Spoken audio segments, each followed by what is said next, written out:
हमारे साथ ये मास्क वाला कौन आहे?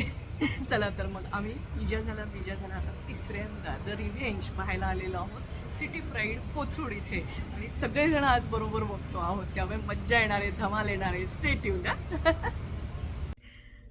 तर मग आज द रिव्हेंज सेकंड म्हणजे धुरंधर 2 पाहायला आलेलो आहोत. मी अनुष्का, किंशुक आणि अद्वैत. चला तर मज्जा. काय म्हणतात त्याला, बदला पेट्रोल काय असतं ते, इंधन हौसला इंधन बदला. चल बघूया, तर मज्जा करूया.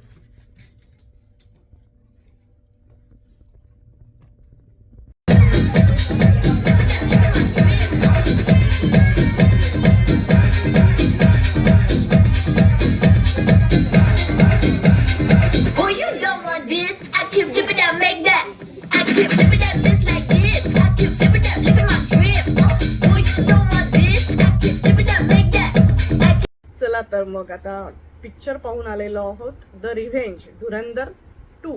तर त्याचा रिव्ह्यू किंशुक आणि अनुष्का यांच्या याने करतो आहोत. सर्वप्रथम अनुष्का, पिक्चर कसा वाटला? पिक्चर एकदम मस्त आहे, ग्रिपिंग आहे. तुम्हाला सस्पेन्स मध्ये ठेवतो. काही काही प्लॉट लाईन्स अशा आहेत ज्या तुम्ही अजिबात प्रेडिक्ट करू शकत नाही. आणि बॅकग्राऊंड म्युझिक पण एकदम मस्त आहे. आवडलंय ना तुला यातलं? हा, यातलं म्युझिक आवडलंय. On the edge of your seat असं आहे. हा, आता किंशुक सांग, तुला काय वाटलं? पहली चीज तो ये है कि ये मूवी लेट से 3.25 घंटे की है, ठीक है. हाँ. तो ऐसा बिल्कुल भी मुझे तो फील नहीं हुआ कि 3.25 घंटे की. हाँ, म्हणजे बोर नाही झालं असं. हाँ. द रीजन वॉज, एक तो म्यूजिक तो है, लेकिन जिस तरीके से वो एक एक इवेंट्स आगे बढ़ते जाते, जिस तरीके की वो एक्टिंग है, आर्ट है, आई थिंक ये सिनेमा का गेम चेंजर है पहली मूवी से. और ये एक्सपोनेंशियली और राइज हो गया दूसरी मूवी. अच्छा. क्योंकि इसमें मल्टीपल चीज है, पहली मूवी से भी कई ज्यादा. हाँ.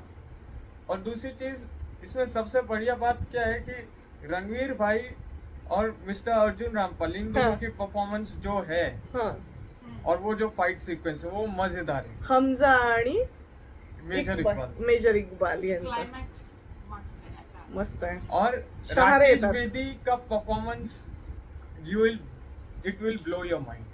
It's game changer, ultimate game changer है ना. आणि बच्चा काय है यार तू मेरा. बच्चा यार. मुलांना तो डायलॉग खूप आवडलाय, बच्चा यार तू मेरा. आणि अजून तुला आवडलेला एखादा डायलॉग? तुम लोग के पटाखे खत्म हो गए तो मैं धमाका शुरू करूं. त्या स्टाईल मध्ये. आणि तुला ग? आगे झाला बच्चा आहे तू मेरा यार. मला ना ते पीक डिटेलिंग जे आहे ना ते खूपच आवडलं. म्हणजे त्यांनी तो हमजा जो आहे म्हणजे जसकिरत, तर त्याचं जे ट्रेनिंग दाखवलेलं आहे मिलिटरीचं, तर ते ट्रेनिंग साधारण 2002च्या आसपासचं आहे. आणि त्या काळामध्ये मी एक गोष्ट नोटीस केली, जेव्हा त्या एक डॉक्टर मॅडम असतात त्या सगळ्यांना काही इन्स्ट्रक्शन्स देत असतात की काय ड्रग्स त्यांना वापरता येतील अशा टाईपमध्ये. सगळ्याच प्रकारचं ट्रेनिंग असतं ना. तर त्याच्यासाठी तो जे नोट्स वापरतो ना, नोट्स लिहिण्यासाठी जो पेन वापरतो ना, तो पेन मात्र रेनॉल्डचा होता. आणि त्या काळामध्ये रेनॉल्डचे पेन ब्लू टोपणवाले खूपच चालायचे. तर त्यांनी म्हणजे इतक्या बारीक बारीक गोष्टी, इतक्या बारीक बारीक गोष्टी त्यांनी लक्षात घेतलेल्या आहेत. तर याची सगळी मजा येते. म्हणजे तो काळ जो काळाशी सुसंगत जे ठेवलेलं आहे सगळं, तर खरंच आहे. म्हणजे आपले जे स्पाईज असतात, जे लोक देशासाठी इतकं काम करतात, कारण त्यांनी सांगितलंय ना, हौसला इंधन बदला. आणि काय म्हणतात त्याला, अजून त्यांचं एक महत्वाचं, बलिदान परमो धर्म. त्यामुळे देशभक्ती ही मनामनात जागवली पाहिजे प्रत्येकाने. आणि तोच त्या पिक्चरचा, त्या सगळ्या ह्याचा झेस्ट आहे की जगाच्या पाठीवर तुम्ही कुठेही असा, तुमच्या मनामध्ये भारत माता जिवंत राहिली पाहिजे असं त्यांना म्हणायचंय. तर त्याच्यासाठी भारत मातेच्या या अखंडत्वासाठी, भारत मातेच्या या देशप्रेमासाठी लोक किती बलिदान करतात वेगवेगळे प्रकारचे स्पायज जे आहेत किंवा जे लोक भारतासाठी काम करतात, तर ते किती किती कष्ट करतात यासाठी, किती यातनांमधून जातात आणि तरीही ते त्यांचं मनोबल असं पक्क ठेवतात. तर असा तो सगळा हे आहे, रिअल लाईफ स्टोरीजवरती आधारित असा पिक्चर आहे. तर ही आई जी आता बोलली की हे लोक किती बलिदान करत असतात, आपले ॲसेट्स जे असतात बेसिकली, त्याच्यावरती एक रणवीर सिंगचा एक डायलॉग पण आहे पिक्चरमध्ये की जेव्हा तो पहिल्यांदा सुरुवातीला तिकडे पाकिस्तानमध्ये गेला होता तेव्हा त्याला असं सारखं वाटत होतं की आपण हे पटकन काम निपटवून परत घरी जाऊया, त्याला घराची आठवण येत होती, होमसिक होत होता. पण तो एका पॉइंट नंतर ते तिथे घडणाऱ्या गोष्टी ज्या सगळ्या बघत गेला त्याच्याने त्याचं एक असं मनाची तयारी होऊन गेली, माइंडसेट होऊन गेलं की आता मला माझ्या देशाला प्रोटेक्ट करायचं आणि याच्यासाठी मी इथे मेलो तरी चालेल, काहीही झालं तरी चालेल. असं असं त्यांनी ते घेतलेलं आहे. म्हणजे हमजाला ते असं होमसिक होतो ना माणूस, खूप दिवस घरापासून दूर राहिल्यावरती, असं बऱ्याच गोष्टी आहेत. आणि मला म्हणजे ना खरंच मनातनं तुटायला केव्हा झालं, जेव्हा हमजा जसकिरत बनून त्याचं पूर्ण मिशन कंप्लीट करून पठाणकोटला स्वतःच्या गावी परत येतो आणि तो जो शॉट आहे तो त्या घराच्या बाहेर, म्हणजे त्याच्या घराच्या समोर उभा आहे आणि त्याची आई दिसते त्याला, त्याची बहीण दिसते आहे आणि अशा वेळेला तो तिथे घरामध्ये जाऊ शकत नाही. तो जो शॉट आहे ना, तो शॉट तुम्हाला म्हणजे खरंच यांचं बलिदान काय असतं हे दाखवणारं असं हे आहे. छान होता पिक्चर है ना. तुम्हाला म्हणजे डोळ्यात पाणी येतच असं. बलिदान दुसऱ्यांदा जरी पाहिला पिक्चर किंवा तिसऱ्यांदा जरी पाहिलं, हो मी आणि अद्वैतने 3दा पाहिला, मुलांनी 2दा पाहिला आणि आम्हाला म्हणजे सगळ्यांना बरोबर पाहायचा होता कारण याच्याबद्दलची चर्चा आम्हाला सगळ्यांनाच खूपच आवडला, त्यामुळे आम्ही चर्चा केली आणि मग असं छान वाटलं. म्हणजे एक कंपनी एन्जॉय करणं असतं ना, मुलांच्या बरोबर ही कंपनी आम्ही एन्जॉय केली, आम्ही पिक्चर एन्जॉय केला, फॅमिली टाइम. मजा आली. मला एक आर माधवनचं तो काहीतरी एक हे बोलायचं आहे, म्हणजे की मूवी बद्दलच नाही, म्हणजे की त्यांनी लास्ट टाइम जेव्हा पहिली मूवीची प्रमोशन दिली होती तेव्हा त्यांनी एक बोललं होतं की इस मूवी से जो दूसरी एक जॉनर ऑफ सिनेमा इंडस्ट्री से खत्म हो जाएगा. खरे. तर हे त्या मूवी आणि ह्या मूवी ह्या दोघांनी केलं ते. हा म्हणजे सिद्ध करून दाखवलं ते. सगळ्यांचा गेम लावला, सबका गेम बजा दिया. गेम बजा दिया, लंका लगा दी. आणि म्हणजे वेगळा होता, वेगळं हे होतं. एक तर मुळात तुम्हाला चांगलं काहीतरी करण्याची इच्छा असली पाहिजे, मग तुम्हाला किती अडचणी आल्या तरी तुम्ही त्या पार करून आणि तो पिक्चर त्यांनी बनवला. म्हणजे निर्मात्यांना काही अडचणी आल्या नाही का, आणि बॉलिवूडने त्यांना असा एक अलिखित त्यांच्यावरती हेच टाकलेला होता, बहिष्कार टाकलेला होता. त्यामुळे त्यांचे कुठेही इंटरव्ह्यू नाही, त्यांची कौतुकं नाही, त्यांच्याबद्दलच्या काही फारशा चर्चा नाही, अनुल्लेखाने मारणं असं म्हणतात त्याला, तशा पद्धतीने बॉलिवूडने केलेलं होतं. तरीही कोंबडं झाकलं तरीही आरवल्याशिवाय राहत नाही असं म्हणतात ना, तसं ते झालेलं आहे. त्यामुळे जे खरं सोनं आहे ते चकाकतच आहे की नाही. Efforts pay of. म्हणजे पहिल्या पिक्चरच्या आणि दुसऱ्या पिक्चरच्या प्रोडक्शनच्या वेळेला सुद्धा त्यांना काही काही वेळेला फंड्स जेव्हा कमी पडायला लागले तेव्हा बॅकआउट जेव्हा केलं प्रोड्युसर्सने, तेव्हा रणवीर सिंग आणि आदित्य धर्मी स्वतःचे पैसे त्याच्यामध्ये इन्व्हेस्ट केले पिक्चर बनवण्यामध्ये. सो तो त्यांनी चिकाटीने बनवलेले पिक्चर आहेत दोन्ही पण, तर ते पेड ऑफ. हा ते तुम्हाला ती मेहनत दिसते क्षणाक्षणाली है ना. मला अजून एक आठवलेला डायलॉग आहे म्हणजे आवडलेला, तुझे घर की याद नाही आई जस्सी. म्हणजे तुम्ही शॉक होता. डायलॉग जेव्हा तुम्हाला म्हणजे ऐकला जातो स्क्रीन वरती तेव्हा तो एक असा हृदयाचा ठोका चुकतो. बरोबर, तीच ती गंमत आहे. ते म्हणजे सस्पेन्स कसा तुम्हाला असं दिसत राहतं की तो आलेला आहे, ह्याने त्याला ओळखलंय, त्याने त्याला ओळखलेलं नाही दिसत जणू काही, असं तुम्हाला वाटत राहतं. आणि मग समोरून तो डायलॉग येतो. आता काय, आता पिक्चर इतके दिवस झालेले आहेत त्यामुळे आता अगदी काही स्पॉइलर वगैरेचं हे नाही, पण पिक्चर छान आहे. जर अजूनही तुम्ही बघितला नसेल तर मी परत एकदा सांगेल, पहिला पार्ट बघा आणि मग दुसरा बघायला जा, म्हणजे तुम्हाला त्या दोन्ही पार्टची चांगली लिंक लागते, हो की नाही. हा, सगळ्यात पहिले तर मी इथे 2 गोष्टी सांगेल. एक तर हिला स्पॉइलर्स अजिबात आवडत. If you are of her type, हा हा तर पहिली गोष्ट ना तर पहिल्या मूवीचा टीजर ट्रेलर बघा ना तर दुसऱ्या मूवीचा टीजर ट्रेलर बघा. पहिली फक्त मूवी पाहून या आणि दुसरी थिएटरला जाऊन मूवी पाहून, ठीक आहे.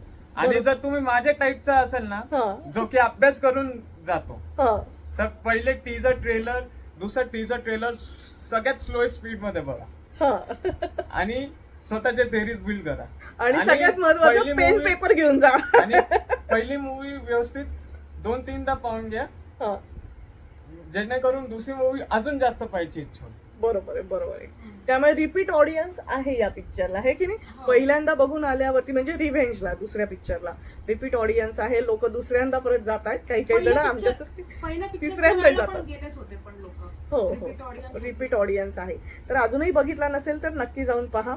आणि आणि जर तुम्ही खरंच माझ्यासारखे असाल तर एकदम ब्लाइंड जा पिक्चर मध्ये, ना गाणे ऐका ना टीजर बघा, काहीच नाही, हा एकदम गोइंग ब्लाइंड. हा आणि पहिला पिक्चर बघून जा, म्हणजे तुम्हाला क्लू लागेल ऍटलीस्ट, पण दुसऱ्या पिक्चर बद्दल काहीच माहिती काढून जाऊ नका. हा आणि जर तुम्ही माझ्या टाईपचे असेल, ज्याला हिंट स्पॉइलर काही आवडत असतं असं, हा, तर तुम्ही इंस्टाग्राम, युट्यूब जिथे वगैरे जिथे तुम्हाला बघायला जिथे मिळेल जिथे जे काही मिळेल ते सगळं पाहून. सगळं पाहून जा, सगळी माहिती गोळा करा. आणि किंशुकच्या टाईपचे असाल ना तर तुम्ही पेपर आणि पेन असं घेऊन जा आणि तिथे जाऊन नोट्स पण काढू शकतात, जर दुसऱ्या तिसऱ्यांदा जाणार असाल तर ना.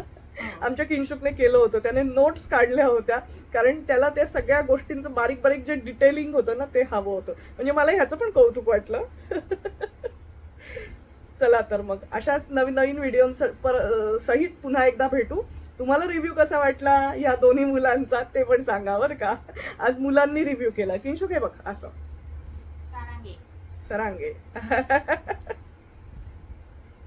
हा, थांबा थांबा थांबा.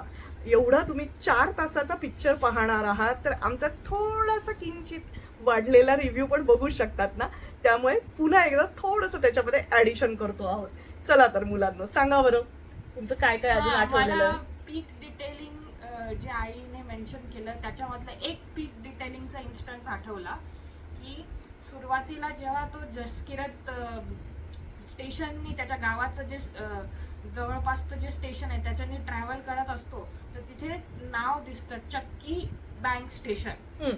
तर ते एंड मध्ये, पिक्चरच्या एंड मध्ये तो जेव्हा परत जातो तर ते पठाणकोट स्टेशन, सेम स्टेशनचं त्यांनी नाव चेंज केलेलं दाखवलंय, जे प्रत्यक्षात घडलेलं आहे. म्हणजे पीक डिटेलिंगचा हा एक अजून 2013ला ते नाव बदललंय. हा, त्यांनी इन्स्टन्स कॅप्चर केलाय. हा हा, मला याच्यात 2 गोष्टी सांगायचं आहे. की पहिली गोष्ट, हमजाचा अर्थ काय. सो हमजाचा अर्थ हा नुसता शेर नाहीये, बब्बर शेर आहे. ठीक आहे. हा, तो जो ज्या प्रकारे जसकिरतला दाखवला आहे किंवा हमजाला दाखवला आहे, तो असा प्रॉपर बब्बर शेर वाटतो. बरोबर. रणवीर सिंगचा जो लेटर ऑन लुक आहे तो असा प्रॉपर असा बब्बर शेर सारखा वाटतो. त्यांनी त्याची हेअरस्टाईल, त्याची दाढी, सिंहाची आयाळ असते ना, आयाळ म्हणतो आम्ही मराठीत त्याला, तसं ते सगळं पूर्ण केलेलं आहे. बरोबर आहे किंशुक. आणि तो जेव्हा दीदी गाणं येतं ते एकदमच म्हणजे असं वाटतं यार काय भारी भारी एंट्री केली रणवीर भाईने. ते एक आहे. अजून एक डिटेलिंग मधलं आता थोडंसं अजून सांगायचं तर त्यांनी ना पिंजऱ्यामध्ये, म्हणजे इक्बालच्या घरी, त्याचा इक्बालचा वडील पण असतो ना, तर ब्रिगेडियर काही ते नाव असतं, तर त्याच्या घरामध्ये 2 पोपट दाखवलेले असतात. आणि जेव्हा त्याच्या वडिलांना मारतो ना तर तेव्हा तो एकच पोपट असतो. आणि ती जी मुलगी आहे, इक्बालची मुलगी, जी स्पेशल आहे, स्पेशल चाइल्ड आहे, तर ते कझिन मॅरेज हा पण एक जो पाकिस्तानातला खूप चर्चेला गेलेला मुद्दा आहे, कझिन मॅरेज. त्यामधनं निर्माण होणारे स्पेशल किड्स याच्यावरती पण त्याच्यामध्ये भाष्य केलेलं आहे. आणि ती जी मुलगी आहे तर त्या मुलीच्या मनामध्ये त्या आजोबांबद्दलचा राग आहे, त्यामुळे ती जे ड्रॉइंग करते तर ते आजोबा काळे आहेत त्याच्यातले ड्रॉइंग मधले. अशा बऱ्याच बारीक बारीक गोष्टी, म्हणजे मनाचा विचार करून, कितीही तिला समजत नसेल समजा काही गोष्टी जगातल्या, तरीही तिच्या मनामध्ये त्या माणसाबद्दलचा एक राग आहे सुप्त. ते पण त्यांनी दाखवलेले. भांड्यांचे आवाज येतात मध्ये ती जेव्हा जाते तेव्हा, तर त्याचा अर्थ असा की ती मध्ये जाऊन आणि चिडचिड करते, आजोबा तिच्या वडिलांना बोलतो आहे याचा तिला राग येतो. अशा काही काही गोष्टी आहेत की जो विचारपूर्वक बनवलेला आहे असं. आणि दुसरी अशी गोष्ट आहे कास्टिंग. कास्टिंग मध्ये सगळ्यात बेस्ट पार्ट आहे की हाताला कळ लागली माझ्या म्हणून. हा. तर राकेश बेदीचा लुक असेल, ठीक आहे, बरोबर. लुक डेफिनेटली नबील कपूर सारखा घेतलेला आहे, हा हा हा पण म्हणजे की personality you will get to know how it is. हा हा कारण ते असे बरेच असे प्राईम मिनिस्टर वगैरे ह्यांचं मिक्स करून तो असं कॅरेक्टर केलेले, बरोबर आहे. हा. दुसरा आहे त्यातले त्यात जितके पण कॅरेक्टर्स असतील, जसं की साजिद मीर असेल, हा भुट्टोवी असेल, खनानी असेल, हा आणि इक्बाल तर इलियास काश्मीरीहून घेतला. बरोबर. इक्बाल ऍक्च्युली 2 जणांच्या वरून घेतलेलं कॅरेक्टर हा. आहे. इलियास काश्मीरी ऍज वेल एज ऍक्च्युअल त्यांचा जो मेजर इक्बाल होता, जो 26/11च्या अटॅक मध्ये हँडलर होता या कसाब आणि गँग साठी, तर ते कॅरेक्टर ISI. हा, तर ते ऍक्च्युअल कॅरेक्टर आहे एक ISI चं, ज्याचे फोटोज किंवा काय म्हणतात पब्लिक अपिअरन्सेस असे नाहीयेत, म्हणून तुम्हाला ते व्हेरीफाय करणं अवघड आहे, पण आहे ते 2 जणांचं कॅरेक्टर आहे. अजून एक गोष्ट, हा थांबा, मला आता ह्यातलं तुम्हाला आवडलेलं दोघांनी पण एक एक गाणं सांगा. तेरे इश्क ने यार ऐसा नाच नचाया. हाय ना. आय थिंक मला तर आरी आरीच आवडलंय.